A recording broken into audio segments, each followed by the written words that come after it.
एका षटकोनाकृती मैदानावर सर्व बाजूवर मुलांना उभे करायचे आहे.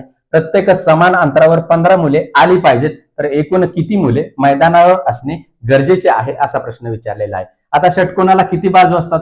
षटकोनाला 6 बाजू आणि 6 शिरोबिंदू असतात, हे माहित असणं गरजेचं आहे. आता प्रश्न कशा पद्धतीने सोडवायचा बघा. कोपऱ्यावरची काय करायचं?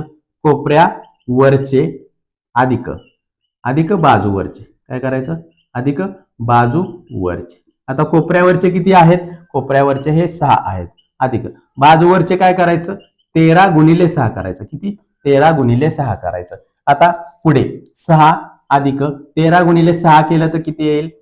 78 येईल, 78. आणि पुढे 6 अधिक 78 केले, 78 केले तर किती येतील? 84 येतील. म्हणजे एकूण मुले मैदानावर किती असणे गरजेचे आहे? तर मुले हे 84 असणे गरजेचे आहे. आता तुम्हाला प्रश्न पडेल की इथे 13 घेतले आणि मुले तर 15 म्हटलेले आहे. 13 का घेतले? तर प्रत्येक शिरोबिंदूवरती काय केलेलं आहे? प्रत्येक शिरोबिंदूवरती एक विद्यार्थी उभा आहे. प्रत्येक शिरोबिंदूवरती एक विद्यार्थी उभा आहे आणि त्याच्या मधोमध समान अंतरावरती 13 मुलांना उभे केल्यानंतर बाजूला किती विद्यार्थी होणार आहेत? बाजूला बघा, इथला हा एक 13 आणि हा 15, 13, 14 आणि 15.